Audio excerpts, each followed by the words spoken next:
back in a new video for SAT math practice. In this video, we're going to learn or remember together basic concepts in math. First concept is fractions. Addition and subtraction of fractions. If we have a number 6 plus 3/4, 6 here is a whole number, so we'll make 6 over 1 to make it in a fraction form. Here you have different denominators, so we'll multiply both numerator and denominator of the first fraction by 4 to make it the same denominator. So here it will be 24 over 4 plus 3 over 4. This will give us 27 over 4. Another example, minus 2/3. Again, here you have different denominators, so multiply both numerator and denominator of the first fraction by the second denominator, that is 3. And the second fraction, multiply both numerator and denominator by the first fraction, by the first denominator, that is 4. So this is 9 over 12 minus 8 over 12 is 1 over 12.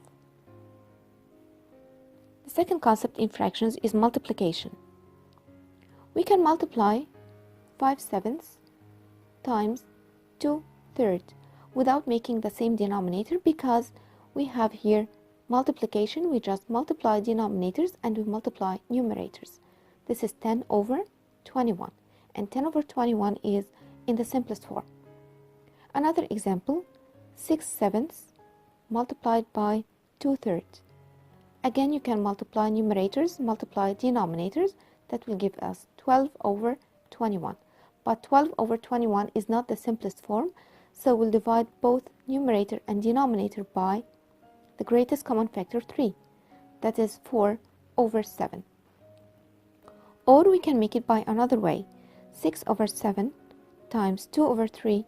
Before we multiply numerators and denominators, we can simplify 6 with 3 by crossing out 6 and 3. This is 1, this is 2, this is 4 over 7. The third concept is division. We will use keep, change, flip method. So if we have 6 over 7 divided by 2 over 5. So we will keep the 6 over 7, change the division into multiplication, and flip 5 over 2. Now we can cross multiply 6 and 2 to give us here 3, and this is 1. So the answer is 15 over 7, and we can make it a mixed number as 2 and 1/7. Next is solve for x. If we have an equation 5 over x plus 3 equals 3 over 5. How do we solve for x or find the value of x? We will use the cross multiplication method. So here we will have x plus 3 times 3, or 3 times x plus 3 on that side, equals 25 on the other side. You multiply 3 times x and 3 times 3. So this gives us 3x plus 9 equals 25. Now you subtract minus 9 from both sides. So 3x here equals, this is 16. So here you divide by 3 both sides. This gives us x equals 16 over 3. That is 5 and 1/3. Absolute values. Absolute values means the distance of the number from 0. So distance is always positive. For example, if we have absolute value of 8 is 8. Also, absolute value of -8 is also 8. So absolute values are always positive values. Now, how to solve equations including absolute values? For example, if we have absolute value x plus 5 equals 8. This means that x plus 5 is either equals 8 originally, or it was x plus 5 was equals to -8. So here we have two equations. that we can solve for x. So subtract 5 from both sides here. This is x equal to 13. And here x plus 5, subtract 5 from both sides. This x equals negative 13. So we have two solutions for this equation.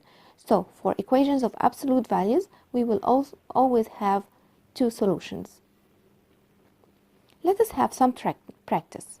If x greater than 3, which of the following is equivalent to 1 over x plus 2 plus 1 over x plus 3?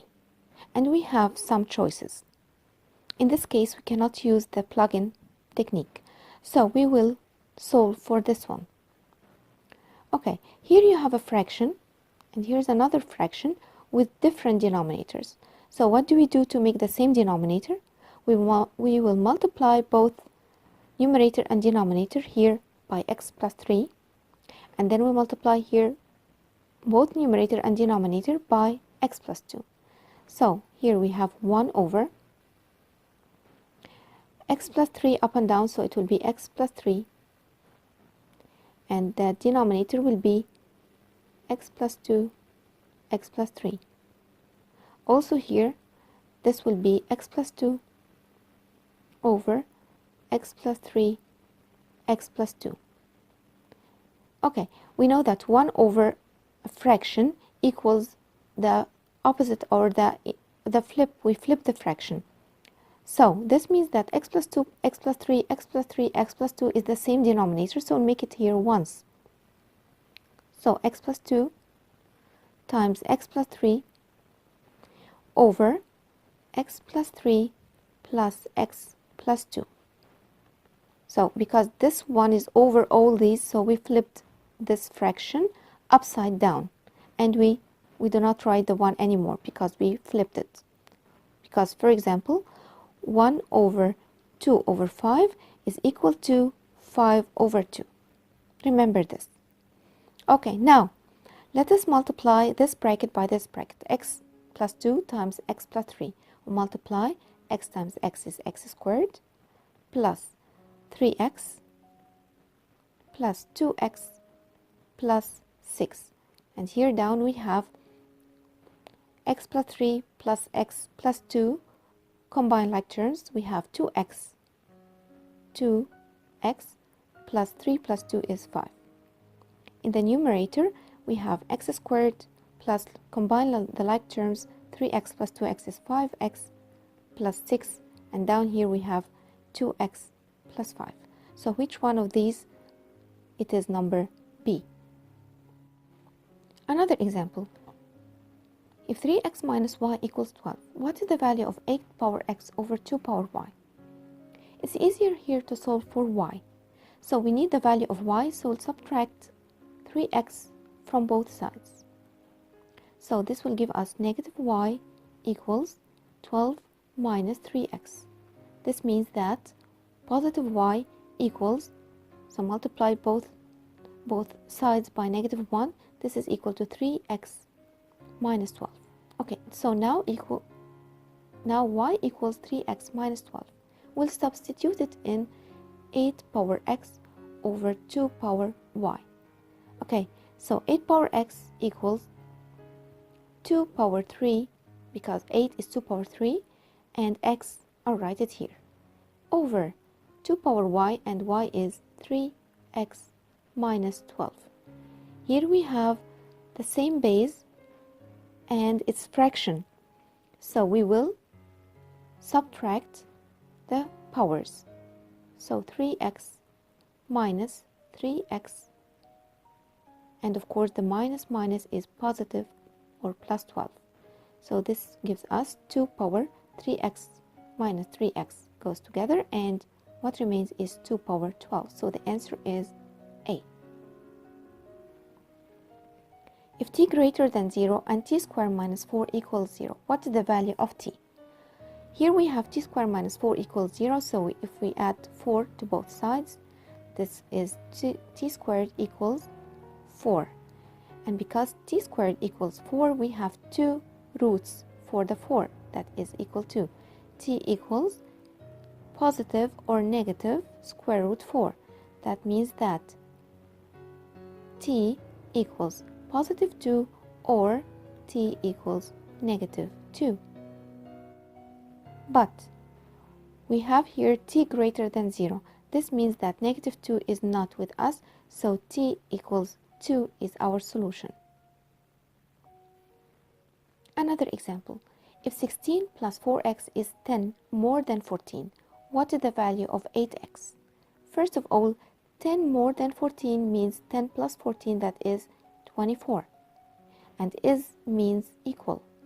So this means that there is an equation here, 16 plus 4x equals 24. And we need to find the value of 8x. So we first find the value of 4x and then we multiply it by 2. So we subtract 16 from both sides. This is 4x equals 8. So this means that 8x equals 8 times 2 is 16. Or we can make it by another way. We can just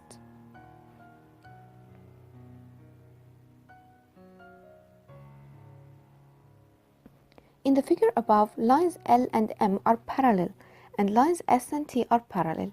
If the measure of angle 1 is 35 degrees, so this is 35 degrees.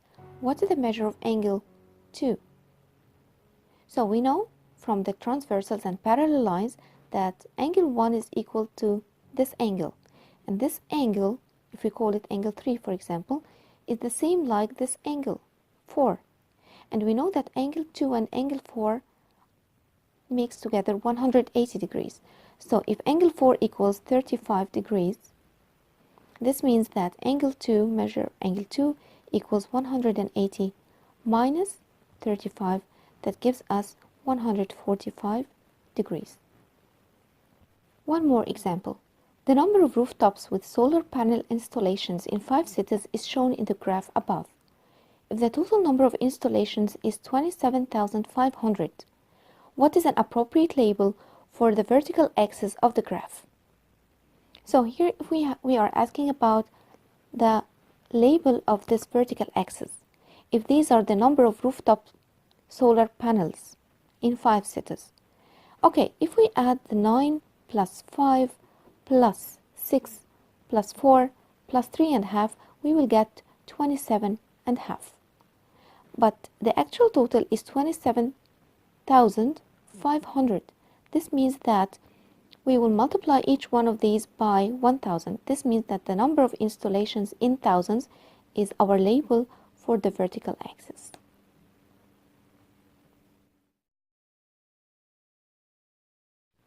If you find this video was useful, please press like, subscribe to our channel, and stay tuned for more videos on SAT practice and tips.